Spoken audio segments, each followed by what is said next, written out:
Une demi-victoire pour François Hollande. Ce lundi 11 novembre, sur TF1. Laurent Wauquiez a annoncé un compromis entre la droite et le gouvernement pour revaloriser toutes les retraites de la moitié de l'inflation au 1er janvier 2025, puis les petites pensions en juillet. Ce qui a été confirmé par Laurent Saint-Martin, le ministre du Budget, ce mardi 12 novembre.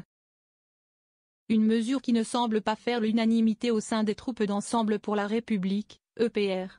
À l'image de Prisca Thévenot, député des Hauts-de-Seine, pour qui c'est une double mauvaise nouvelle. À la fois pour les comptes publics et pour les retraités qui verront la base du calcul de leur révalorisation plus basse que prévue en 2026. Pour économiser 4 milliards d'euros l'année prochaine, le gouvernement avait d'abord proposé de décaler de 6 mois l'indexation des retraites sur l'inflation.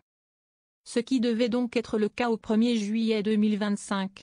La prochaine mesure coûtera entre 500 et 800 millions d'euros, réduisant les économies espérées à un peu plus de 3 milliards. Un amendement en ce sens devrait être déposé au Sénat lors des débats sur le projet de loi de finances de la Sécurité sociale, PLFSS. Le texte sera examiné en commission du Palais du Luxembourg ce mercredi 13 novembre, avant d'arriver dans l'hémicycle du 18 au 23 novembre. C'est bien ce que le Parti socialiste a souhaité.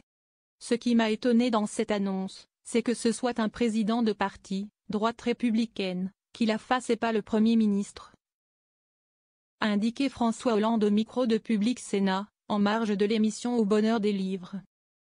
L'ancien président de la République se désole aussi que l'annonce de Laurent Wauquiez se fasse à la télévision et pas à l'Assemblée nationale.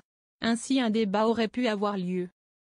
Que les retraités soient revalorisés, c'est bien ce que le Parti socialiste a souhaité, se réjouit l'actuel député de la Corrèze. Mais là, il ne s'agit que d'une demi-révalorisation. C'est-à-dire que ça sera pour la moitié des retraités, peut-être davantage, une perte de pouvoir d'achat, a-t-il ensuite tempéré. Hier, Laurent Wauquiez a chiffré les bénéfices attendus de la mesure.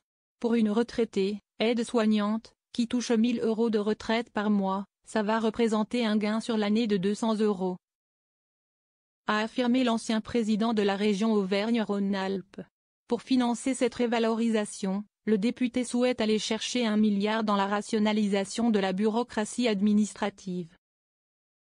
Notamment en fusionnant certains organismes comme France Stratégie, le Haut Commissariat au Plan, France 2030 et le Centre d'études prospectives.